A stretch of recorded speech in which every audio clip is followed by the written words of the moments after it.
오라, 우리가 여호와께로 돌아가자. 여호와께서 우리를 찢으셨으나 도로 낫게 하실 것이요 우리를 치셨으나 싸매어 주실 것임이라. 여호와께서 이틀 후에 우리를 살리시며 셋째 날에 우리를 일으키시리니 우리가 그의 앞에서 살리라. 아멘.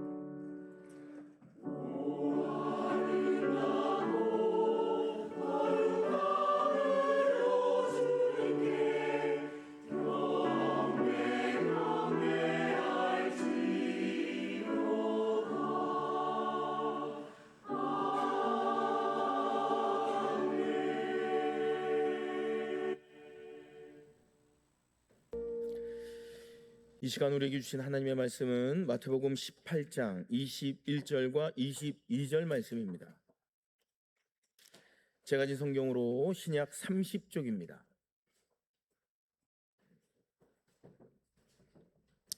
마태복음 18장 21절과 22절 하나님의 말씀을 봉독해 올립니다. 그때에 베드로가 나와 이르되 주여, 형제가 내게 죄를 범하면 몇 번이나 용서하여 주리이까?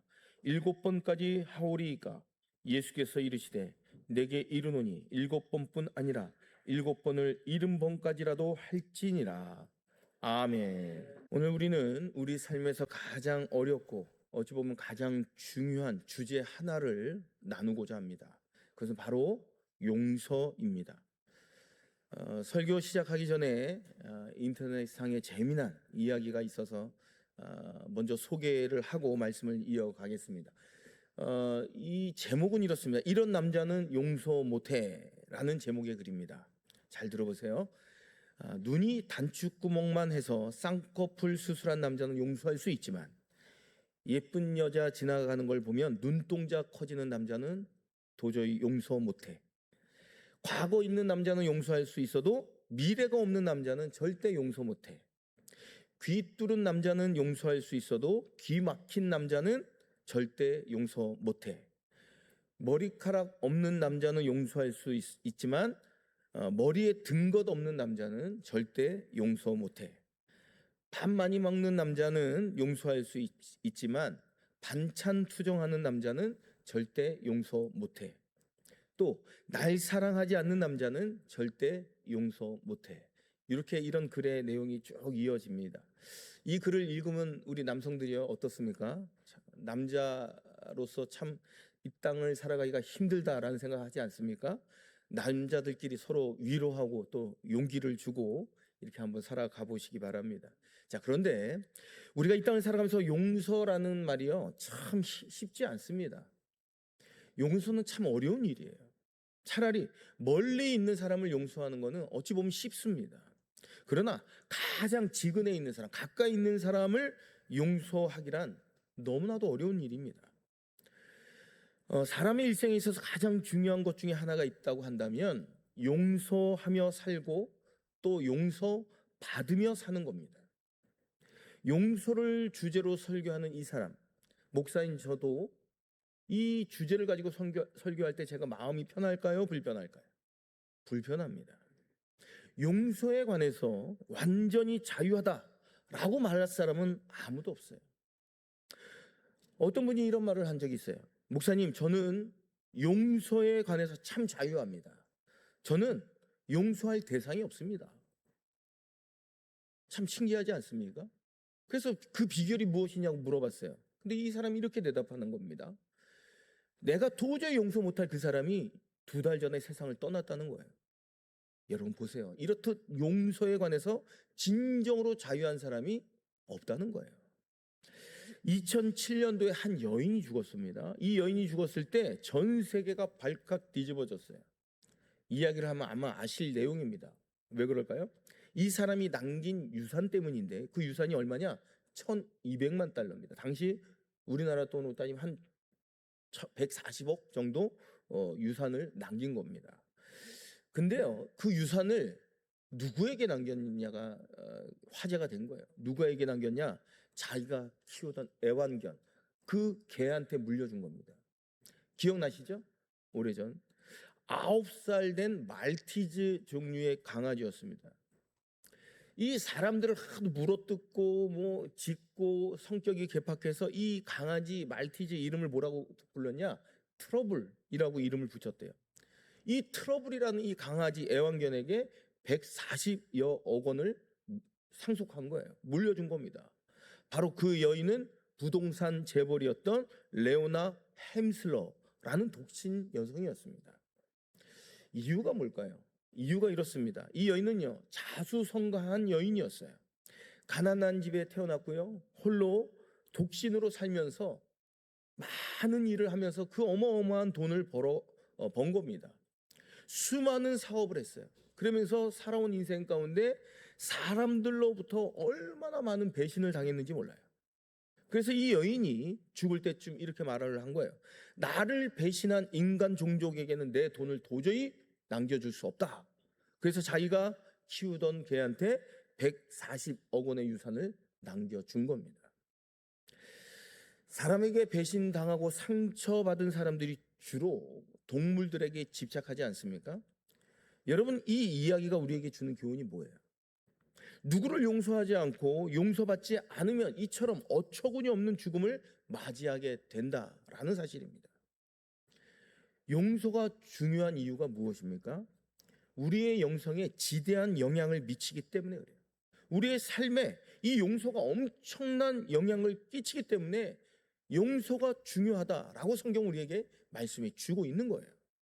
사랑하는 성도 여러분, 우리는 490번 용서의 의미를 알아야 합니다. 오늘 본문을 보니까 베드로가 하루는 예수님을 찾아와 질문을 하죠.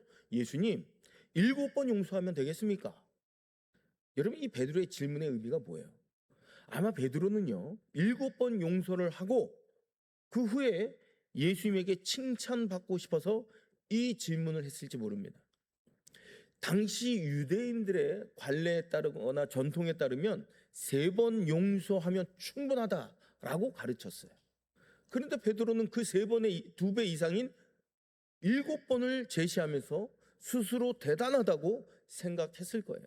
그런데 예수님께 돌아온 대답은 뭐예요? 전혀 의외의 대답이 들려온 겁니다. 7번 용서할 뿐만이 아니라 70번씩 7번 용서하라. 그럼 계산하면 몇 번이에요? 490번입니다. 490번 용서하랍니다. 7번도 힘든데 490번을 용서하라는 거예요. 아마 이 말을 들었던 베드로의 마음이 어땠을까요? 답답했을 거예요. 먹먹했을 거예요. 여러분, 이건 용서하라는 겁니까? 하지 말라는 겁니까? 여러분 잘 보세요. 490번 똑같은 일, 똑같은 사람에 대해서 여러분 용서해 본 적이 있으십니까? 보세요. 그러나 이 말씀에는 베드로가 잘못 이해했기 때문에 이런 결론을 내린 거예요. 490번 용서하라 전에 사실 한 구절이 내용이 담겨져 있어요. 이 예수님의 마음입니다. 내가 너를 그런 식으로 용서했다. 그러니 너도 용서하라. 다짜고짜 용서하라고 말씀하신 게 아닙니다. 내가 너를 그런 식으로 용서했다라는 거예요. 그러므로 너도 그 힘을 얻어서 그 은혜를 가지고 다른 사람을 용서하랍니다. 여러분, 이거를 기억하셔야 됩니다. 다음으로 1만 달란트와 100데나리온의 비유를 말씀합니다. 그 다음에 예수님께서 비유를 통해서 제자들에게 말씀합니다. 1만 달란트 빚진 자가 있었답니다. 여러분, 1만 달란트 빚이 얼마만큼의 가치의 양일까요? 지금 현재 노동자의 값으로 따지면 수조 원에 해당되는 금액입니다. 그러니까 수백억, 수천억이 아닙니다. 수조 원입니다. 도저히 인간의 능력으로 갚을 길이 없는 빚이에요. 몇 대에 걸쳐서도 갚을 수가 없는 빚입니다. 이 사람이 주인에게 찾아와 저 갚을 능력이 없습니다. 저 그냥 감옥에 넣어주세요 라고 말했다는 거예요. 그런데 돌아온 주인의 대답이 뭐예요? 너의 1만 달란트를 탕감해 주겠다라는 은혜의 말씀이 선포되었다는 거예요. 여러분, 이게 얼마나 놀라운 축복의 말씀 아닙니까? 이 엄청난 선물을 받은, 탕감의 은혜를 받은 1만 달란트 탕감받은 종이 집으로 돌아가면서 콧노래를 흥얼거리며 노래를 부르면서 돌아가는데 누구를 만나요?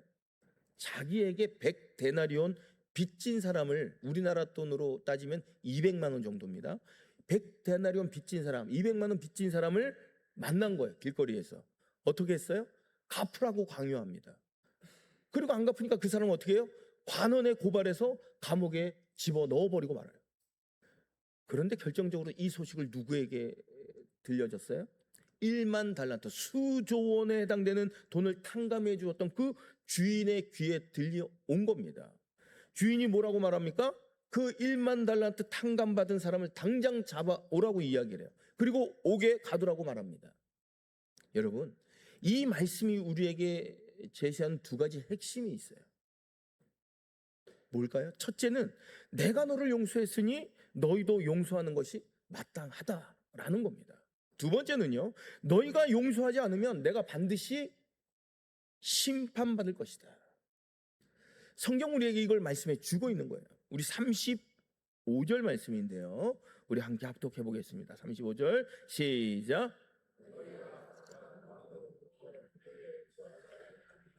나의 하늘 아버지께서도 너희에게 이와 같이 하시리라. 용서하지 않으면 용서받지 못한다는 심판이 임할 것이라고 주님께서 말씀해 주고 있는 거예요. 사랑하는 성도 여러분, 우리는 용서에 대해서 세 가지 오해를 깨트려야 됩니다. 용서에 대해 갖는 첫 번째 오해는 뭐예요? 용서는 불가능하다라는 생각이에요. 여러분, 이게 오해이고 착각입니다. 오늘 말씀에 예수님께서 용서하라 말씀하지 않습니까? 아무 전제 조건을 달지 않아요. 가령 예를 들면 그 사람이 용서하면, 사과하면 용서해라, 아니면 그 사람이 너한테 잘해주면, 선물을 주면 용서해라, 이런 말씀이 없습니다. 아무 말씀도 없어요. 무조건 용서하랍니다. 많은 사람들은요, 용서를 감정이라고 생각해요. 그렇기 때문에 쉽게 포기하고 말아요. 그 사람과 나 사이에 감정이 풀리면 용서하겠다고요? 이렇게 생각하는데 그런 사람들은 절대 용서하지 못합니다. 용서는요, 감정이 아니라 의지와 선택이다라는 겁니다. 내가 선택하는 거예요. 내가 용서하기로 내 마음의 결정을 내리는 겁니다. 이것이 바로 용서의 첫 출발이라는 사실을 기억하시기 바랍니다. 많은 사람들은요, 용서를 화해라고 생각해요. 두 사람 사이의 감정이 풀어지고 서로 악수하는 건 아닙니까? 그러나 용서는 화해가 아닙니다. 용서는 일방적이라는 거예요. 상대의 반응과 아무 상관이 없이 내가 결정하는 거예요.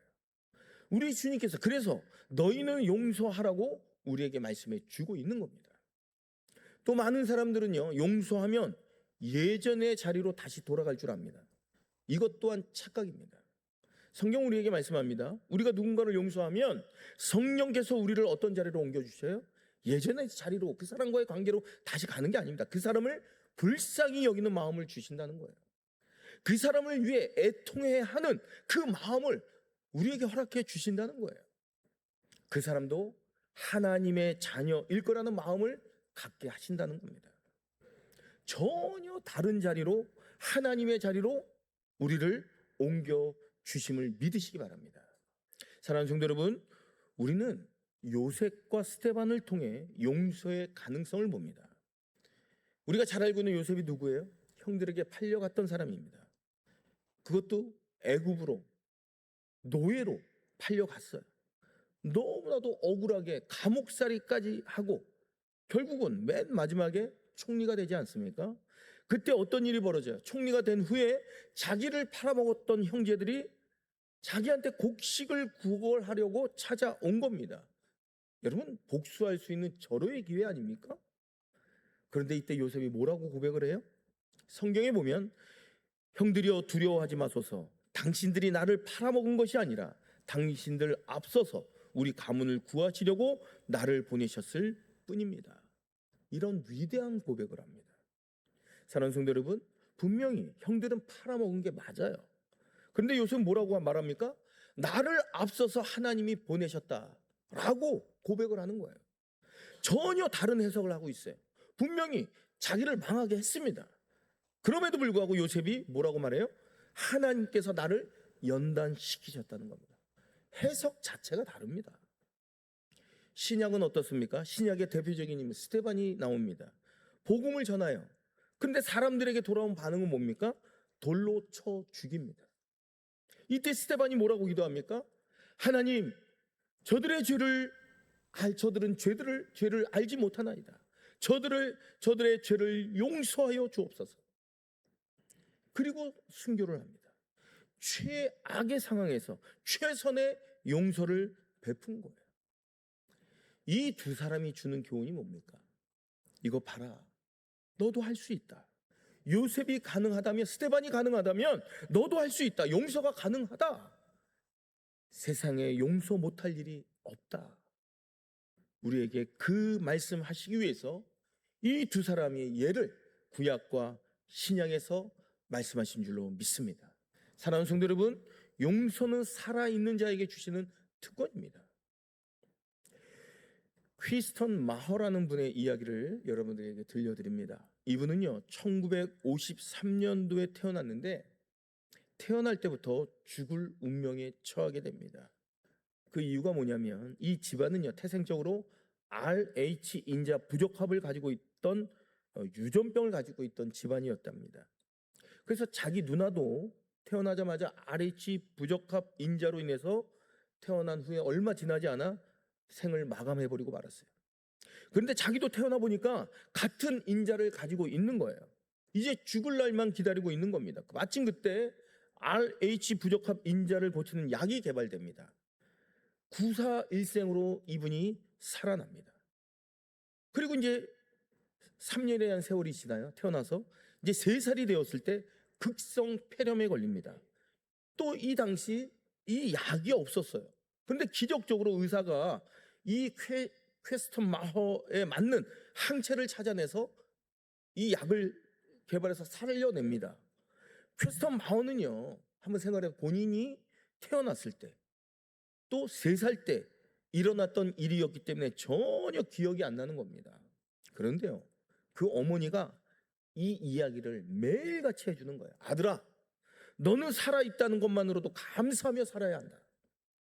퀘스턴 마허가 살아가면서 때로는 고통스럽고 힘든 일이 있을 때 어머니 저 너무 힘들어요, 너무 고통스러워요 말하면 어머니가 또 말합니다.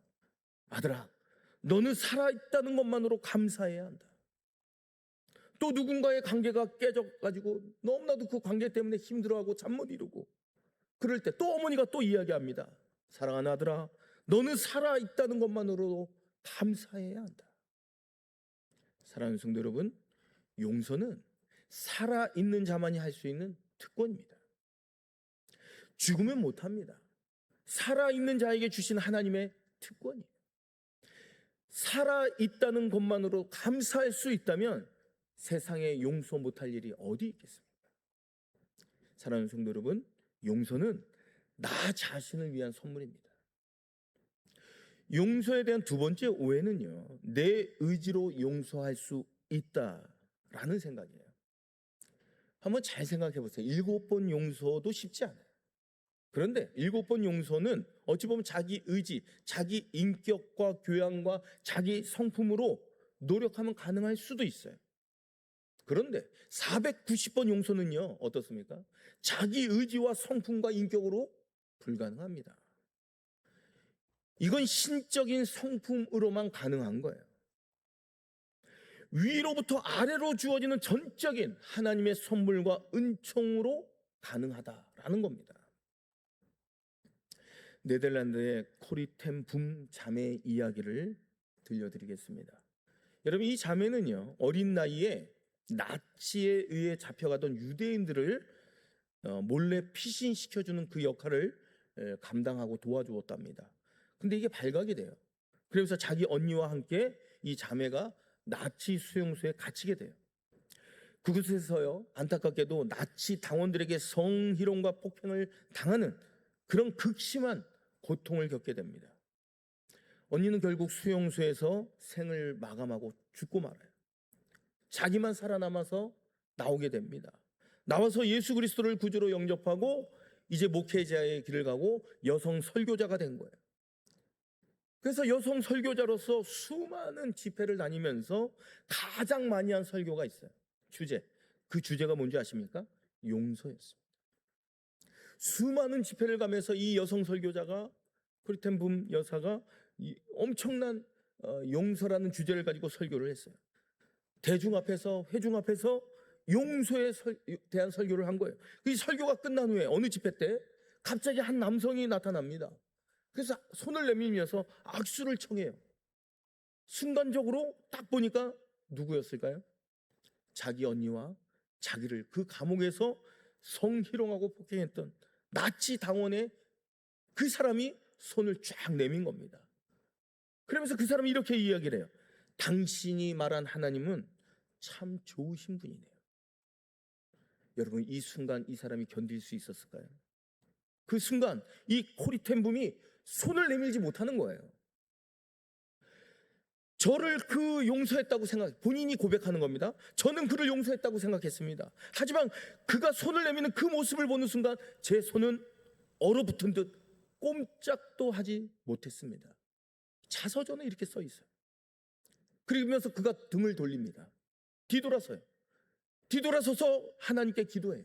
하나님, 용서하지 못하는 저를 용서해 주세요. 용서할 수 있는 용기를 저에게 허락해 주세요. 그리고 다시 돌아서서 악수를 청합니다. 그리고 이 코리텐 분이 이렇게 이야기를 합니다. 맞습니다.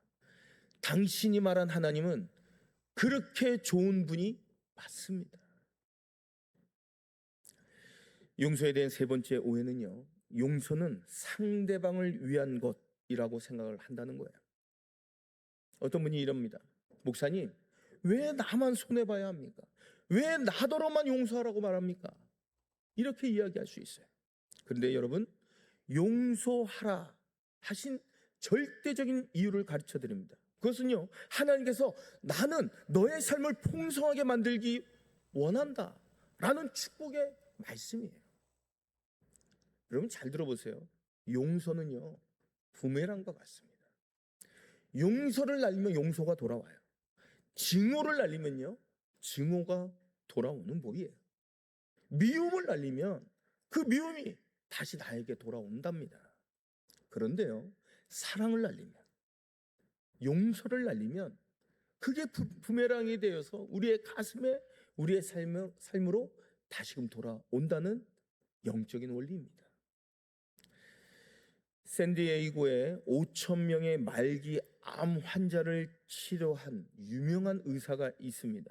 그래서 기자인 폴 마이어가 그 의사를 만납니다. 그래서 이 의사만 만나면요, 3개월밖에 살지 못하는 시한부 인생, 이 말기 암 환자들이 10년, 15년을 살아내는 거예요. 이 폴 마이어가 그 의사에게 질문을 합니다. 도대체 어떤 식으로 해서 당신에게만 오면 말기 암 환자들이 이렇게 10년 이상을 살아내는 겁니까? 이 의사가 이렇게 이야기를 합니다. 자기에게 말기 암 환자들이 찾아오면 똑같은 첫 번째 질문을 한답니다. 그 첫 번째 질문이 뭘까요? 용서하셨습니까? 환자들은요, 의아해한대요. 왜요? 자기는 암을 치료하러 왔는데, 이 사람이 의사인데 목사도 아닌데 용서하셨습니까? 이 질문을 하니까 너무나도 의아했다는 거예요. 이 의사가 이렇게 대답을 합니다. 영혼의 치료가 있어야 육체가 치료되는 법입니다. 용서의 문을 딱 들어서야 그 다음에 육체의 치료가 시작됩니다. 여러분, 이 책에는 또 이렇게 나옵니다. 암에 걸린 사람들의 세 가지 공통점이 있답니다. 첫째, 암 발병 전에 대인관계에 심각한 상실이 있었다. 둘째, 화낼 때 적개심을 성공적으로 해결하지 못한 사람들, 분을 삭힌 사람들이 이런 암에 노출되었다. 셋째, 부모에 대한 무의식적 긴장 혹은 갈증을 느꼈던 사람들이 이런 병에 노출된다라는 보고서입니다. 여러분, 이 말의 결론은 뭡니까? 질병과 용서는 너무나도 밀접한 관계가 있다라는 사실입니다. 사랑하는 성도 여러분, 그러므로 우리는 결론적으로 용서의 특권을 누리시기를 바랍니다. 여러분, 내가 누군가를 용서하지 못했다는 말은요, 아직도 그를 두려워한다는 거예요. 내가 아직도 누군가를 용서하지 못했다는 말은 아직도 그를 시기하고 있다는 거예요. 내가 아직도 누군가를 용서하지 못했다는 말은 그에게 정복당했다는 말입니다. 여러분, 안 그래도 힘든데 왜 그런 사람들에게 정복을 당합니까? 영적으로 더 심각하게 말씀드려 볼까요? 누군가를 용서하지 못했다는 것은요, 묶여 있다는 겁니다.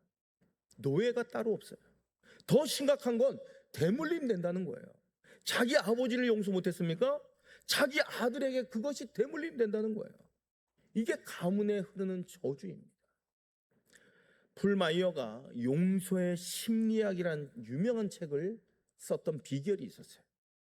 이 풀마이어는요, 아주 포악한 아버지를 두고 있었어요. 이 아버지는요, 술만 먹으면 폭행뿐만이 아니라 음식물을 어머니 얼굴에다가 던지는 그런 포악한 잔인한 아버지였습니다. 이 풀마이어가 어머니에게 늘 그래요. 엄마는 왜 그렇게 바보같이 저항도 하지 않고 왜 맨날 이렇게 당하기만 해? 어렸을 때 이렇게 질문하면 그때 그의 어머니가 늘 한결같이 하는 말이 있었답니다. 뭐라고 고백을 하냐? 70번씩 7번 용서는 아직도 멀었다 라고 말씀하셨다는 거예요. 그의 어머니가 용서하기로 시작했고 결정했고 나도 그 어머니를 따라서 용서하기로 선택했다는 겁니다. 그래서 썼던 책이 용서의 심리학이라는 책입니다. 다시 말해서 자기 가문에 흐르는 저주를 풀마이어의 어머니가 끊어버린 거예요. 왜? 자기 남편을 용서하기로 선택하고 결정하는 그 순간에 그의 아들도 그 어머니에 당겨지는 그 마음을 품고 그 저주에서 풀려나게 된 겁니다.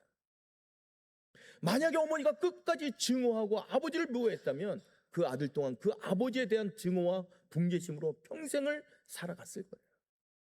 사랑하는 성도 여러분, 오늘 저는 여러분들에게 간절히 호소합니다. 지금 이 순간 여러분 마음속에 용서하지 못한 사람이 있습니까? 그 사람이 배우자입니까? 부모님입니까? 자녀입니까? 오래된 친구입니까? 직장 동료입니까? 용서하십시오. 지금 당장 감정이 따르지 않아도 괜찮아요. 용서는 감정이 아니라 의지이며 선택이기 때문에 그랬어요. 오늘 이 자리에 마음속으로 결정하십시오. 나는 그 사람을 용서하기로 선택했다. 안 되면 돌아서십시오. 그리고 기도하는 거예요. 하나님, 용서하지 못한 저를 용서해 주세요. 저에게 용서할 힘을 주옵소서. 더 안 되면 십자가 밑으로 가서 무릎을 꿇으십시오. 여러분, 십자가에 서서 무릎을 꿇으면 용서 못할 일이 하나도 없어요. 왜? 내가 가해자라는 사실을 알게 됩니다. 나를 통해서 하나님의 아들이 십자가에 죽었다는 사실을 알면 용서 못할 일이 어디 있겠어요? 그 십자가 위에서 예수님께서 뭐라고 기도하셨습니까? 아버지여, 저희를 사하여 주옵소서. 여러분, 이 기도가 누구를 위한 기도입니까? 바로 저와 여러분을 위한 기도였습니다. 그래서 우리가 그렇게 무너지고 실패하면, 그렇지만 다시금 우리가 새롭게 되는 은혜를 누리는 거 아니겠어요? 오래전 인기 프로그램 도전 골든벨이라는 프로그램 기억나시죠? 여러분, 제가 이 프로그램을 보면서 가장 기억에 남는 장면이 있습니다. 한 명이 최종 결선에 올라가서 문제를 맞히고 도전 골든벨을 울린 그 장면이 아닙니다. 그거는 몇 번씩 이루어지는 일이에요. 한번 기억이 나실 겁니다. 학교 명예가 걸렸고 마지막 문제를 풀던 최후의 도전자가 자기가 칠판에다가 써요. 자기 칠판에다가. 친구들아, 미안해. 정답을 모르는 거예요. 그러니까 그걸 써서 탁 드니까 모든 친구들이 어떻게 했어요? 다 같이 일어나가지고 함성을 외치는 거예요. 괜찮아, 괜찮아. 기억나시죠? 얼마나 감동적입니까? 여러분, 이 괜찮아라는 이 친구들의 함성에 어떤 의미가 담겨져 있는 거예요? 그 정도면 아주 잘했어. 괜찮아. 너는 최선을 다했어. 우리 학교의 자랑이야. 너는 열심히 했어. 이런 뜻 아니겠어요? 이런 의미가 담겨져 있는 거예요. 그런데 여러분, 바로 이 말이 하나님께서 우리에게 가장 많이 해주시는 말씀입니다. 어느 초등학교 교사가 쓴 시가 있어요. 감동적인 시가 있어서 한 편 제가 소개해 보겠습니다. 수업이 끝났다. 그 아이는 떨리는 입술로 내 책상 앞에 왔다. 선생님, 새 종이가 있나요? 이번 건 망쳤어요. 나는 온통 얼룩진 종이를 받고 깨끗한 새 종이를 주었다. 그리고 그 아이의 지친 마음을 향해 속삭였다. 얘야, 이번엔 더 잘해보렴. 하루가 끝났다. 나는 떨리는 마음으로 보좌 앞에 갔다. 주님, 새 날이 있나요? 오늘은 망쳤어요.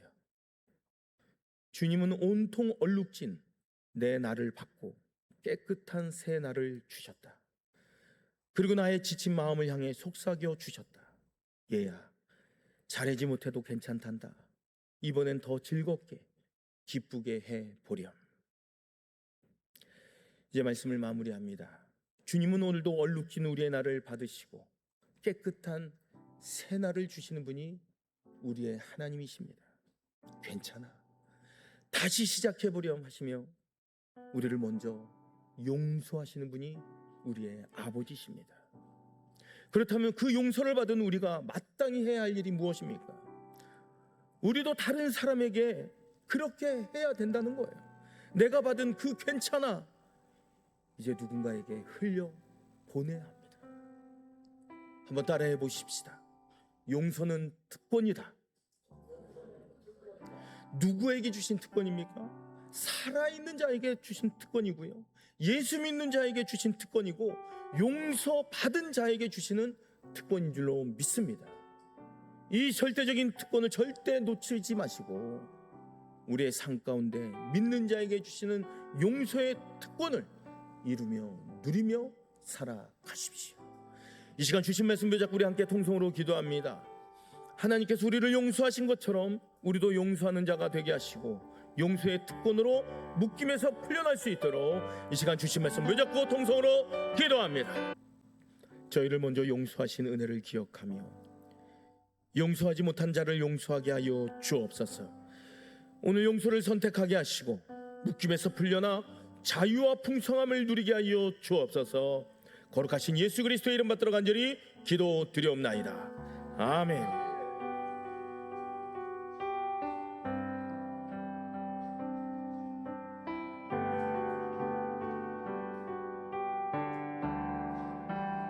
아버지 사랑, 아버지 사랑 내가 노래해. 아버지 은혜 내가 노래해. 그 사랑 변함없으신 거짓 없으신 성실하신 그 사랑 상한 갈 때 꺾지 않으시는 꺼져가는 등불 끄지 않는 그 사랑 변함없으신 거짓 없으신 성실하신 그 사랑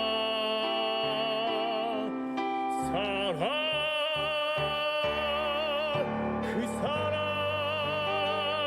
날 위해 죽으신 날 위해 다시 사신 예수 그리스도 다시 오실 그 사랑 죽음도 생명도 천사도 하늘의 어떤 권세도 끊을 수 없는 영원한 그 사랑 예수 그 사랑 날 위해 죽으신 날 위해 다시 사신 예수 그리스도 다시 오실 그 사랑 죽음도 생명도 천사도 하늘의 어떤 권세도 끊을 수 없는 영원한 그 사랑 예수 영원한 그 사랑 예수 영원한 그 사랑 예수. 아멘. 용서는 특권입니다. 오늘 용서를 선택하고 묶임에서 풀려나 하나님의 풍성한 자유함을 누리는 복된 인생을 건설해 가십시오. 지금은 우리 주 예수 그리스도의 은혜와 아버지 하나님의 극진하신 사랑과 성령의 감화 감동 충만 교통하심이 그 어떠한 상황 가운데서도 용서의 은혜를 기억하며 우리도 용서하는 자가 되어 하나님의 풍성한 자유함을 누리고자 다짐하고 결심하는 모든 하나님의 백성들 머리 위에와 저들의 가정과 직장과 사업장과 삶의 터전 위에와 이 나라 이 민족 위에 이제부터 영원토록 함께 계시기를 간절히 축원하옵나이다. 아멘.